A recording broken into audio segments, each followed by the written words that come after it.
Oke. Assalamualaikum warahmatullahi wabarakatuh. Apa kabar anak-anak kelas 9? Hari ini kita belajar IPS tentang perubahan sosial ya. Perubahan sosial itu intinya selalu terjadi di lingkungan masyarakat kita, ya kan? Nah, Bapak hari ini akan coba menjelaskan jenis-jenis perubahan sosial itu. Ada apa aja? Check this out. Waalaikumsalam. Lagi nunggu nih, kopi belum jadi. Bu Seti mau ngapain? Lagi ini nih, duduk-duduk aja. Duduk aja. Oh, kita sengaja bertemu nih, tanpa sengaja bertemu. Iya, oke. bisa kebetulan gini ya? Iya, nggak apa-apa deh, ya kan? Oh ya, Bu Septi katanya ngajar ya sekarang ya? Iya, alhamdulillah udah ngajar sekarang Pak. Ngajar apa Bu Septi? Ngajar bahasa Indonesia. Oh, ngajar bahasa Indonesia. Kok bisa jadi guru bahasa Indonesia? Soalnya saya kan kuliahnya ngambil prodi bahasa Indonesia ya. Jadi alhamdulillah sekarang saya dapatnya juga jadi guru bahasa Indonesia. Oh, di mana Bu ngajarnya? Di Cikacendekia Pak. Oh, Cikacendekia. Sekolahan paling good. Good. Oke. Dulu berarti sekolah juga kan kayak biasa ya? Jadi sekolah dulu dari SD sampai kuliah kan? Iya, ada prosesnya ya? Oke. Makasih Bu Septi. Bu Septi tadi merupakan jenis perubahan yang pertama, perubahan sosial berdasarkan waktunya. Nanti ada dua. Nah, peristiwa Bu Septi tadi itu namanya evolusi. Maksudnya apa? Perubahan secara bertahap, ya kan? Secara bertahap. Nah, tadi Bu Septi dari SD dulu, SMP dulu, akhirnya dia masuk ke SMA dan akhirnya dia bisa kuliah di jurusan pendidikan bahasa Indonesia, akhirnya jadi guru. Itu berlangsung secara bertahap. Sama kayak kalian sekarang lagi SMP, nanti bakal masuk ke SMA. Seperti itu. Nah, itu namanya evolusi. Manusia juga sama. Dari merangkak dulu akhirnya bisa berdiri tegak sampai dia lari sampai dia jatuh-jatuhan. Begitulah. Itu namanya evolusi. Lagi bikin Google Form nih Pak. Oh, buat apa tuh? Buat media pembelajaran online anak-anak. Oh, anak-anak nggak bisa ke sekolah ya? Iya, ini efek pandemi Pak. Jadi gini. Udah deh, maaf ganggu ya Bu ya. Saya jalan-jalan lagi. Iya, nggak apa-apa Pak Ki.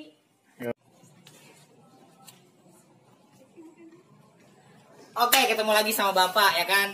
Tadi peristiwa Bu Septi tadi ya kan itu bagian dari perubahan jenis yang kedua, yaitu namanya revolusi. Kenapa bisa begitu? Revolusi ini perubahannya secara cepat. Yang tadinya guru harus belajar tatap muka, akhirnya mau nggak mau belajar jarak jauh nih atau via daring ya kan. Akhirnya Bu Septi bikin namanya Google Form. Akhirnya anak-anak nanti tinggal bisa isi Google Form tadi. Nah, langsung muncul nilainya Bu Septi, nggak perlu ngoreksi. Nah, itu salah satu perubahannya karena efek pandemi tadi. Nah, itu namanya perubahannya secara apa? Revolusi secara cepat. Mau nggak mau, suka nggak suka, Bu Septi harus bikin Google Form tadi. Selain itu apalagi? Ada namanya revolusi industri, teman-teman. Anak-anak Bapak 9B, ya kan? Kayak gimana tuh? Ya tadi kita pakai tenaga manusia nih. Macul lah, pakai kebo, ya kan? Lama-lama pakai kebo, lama-lama pakai traktor. Nah, itu namanya revolusi juga, perubahan secara besar. Lama-lama nggak pakai tenaga manusia lagi. Nah, itu intinya namanya revolusi. Paham? Insya Allah pasti paham. Oke, kalau tadi kita udah belajar evolusi dan revolusi, itu perubahan berdasarkan waktunya.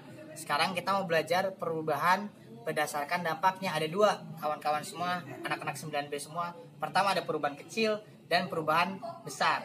Check this one out. Pak Iki kok sekarang pakai topi sih? Iya nih Bu Septi, aku lagi bingung. Semenjak aku kerja ya kan, rambut aku pada rontok. Aduh, jadi aku harus pakai topi biar stylenya tuh sama kayak Anji Drive gitu, kayak yang lagi nyanyi dia itu. Oh Tuhan, ya udahlah masih tulis. Ntar bahaya lagi. Nah itu aja sih Bu Septi. Kalau buat ini biar keren aja. Iya nggak apa-apa kok, tapi keren. Iya. Pak Iki lagi ngapain sih? Lagi baca buku Bu, maklum kan anak sosial terus pengetahuannya luas ya kan. Baca buku ini nih, bukunya Bung Karno ya kan. Bu Septi tahu nggak siapa dia? Presiden pertama kita dong. Nah, presiden pertama ini dia itu bikin perubahan besar ya kan. Akhirnya dari tadi kita negara kita ini dijajah, sekarang bisa di negara merdeka, kita bisa sekolah bebas tanpa adanya penjajahan. Itu yang dilakukan sama Bung Karno Bu. Makanya salah satu tokoh panutan saya dia setelah Nabi Muhammad pastinya. Oke, baik anak-anak. Tadi udah ada kasus Pak Rizky pakai topi ya kan. Salah satu kasus tersebut merupakan contoh dari perubahan kecil. Apa sih itu perubahan kecil? Perubahan kecil itu yang dampaknya kecil dan gak diikuti sama banyak orang. Pak Rizky pakai topi gak diikuti sama semuanya. Kalian gak mungkin pakai topi semua, ya kan? Bu Septi, Bu Hana, Bu Jana gak mungkin pakai topi. Mereka pakai kerudung. Nah, kayak gitu karena mereka wanita, ya kan? Nah, itu termasuk karena perubahan kecil gak diikuti banyak orang. Termasuk yang kedua sekarang perubahan besar. Nah, tadi Bapak contohkan dengan Bapak baca buku Pak Karno ini. Nah, beliau melakukan perubahan besar apa? Merubah bangsa Indonesia yang tadi jadi dijajah jadi nggak dijajah. Dampaknya besar buat Indonesia dan diikuti oleh banyak orang. Kalau kita nggak kompak, kita nggak mungkin merdeka, teman-teman. Makanya dari sekarang kamu harus kompak buat negara ini tetap maju, merdeka dan aman terkendali. Jangan sampai ada namanya kebingungan nanti di masa depan. Kalau kalian malah perang antar suku, perang antar saudara, itu sangat nggak bagus. Makanya hilangkan itu SARA, ya kan? Oke. Jenis perubahan yang ketiga berdasarkan perencanaannya. Itu ada 2, teman-teman ya semua. Ada perubahan sosial yang direncanakan dan ada perubahan sosial yang tidak direncanakan. Apa aja tuh? Check this one out. Dan ini merupakan pembangunan sekolah SMP Cikal, ya kan, yang nanti akan dibuat musola di sini. Mungkin pada saat nanti kalian masuk ke sekolah lagi, ya kan, setelah pandemi ini reda, ini bakal jadi musola. Jadi CB-nya kita nggak di aula atas lagi, tapi di sini. Nah, ini merupakan contoh dari perubahan yang direncanakan oleh siapa? Oleh ketua yayasan, oleh kepala sekolah, dan oleh semua jajaran sekolah.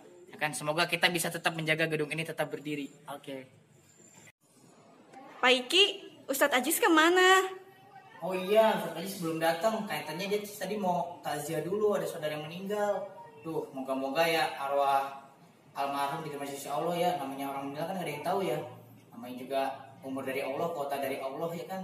Ya kita sebagai masih hidup harus bersiap-siap lah. Kayaknya emang itu suatu perubahan yang gak bisa kita tolak deh, ya kan? Iya betul.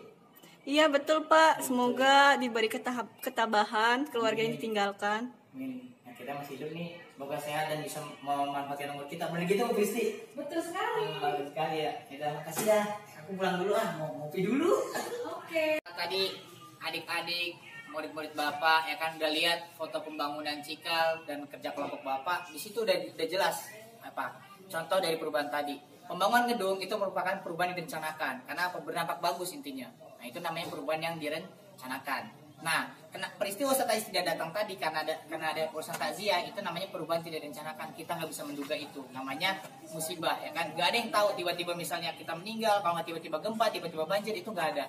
Makanya kita sebagai manusia harus siap menerima perubahan dirinya, perubahan diriku, dan perubahan semuanya.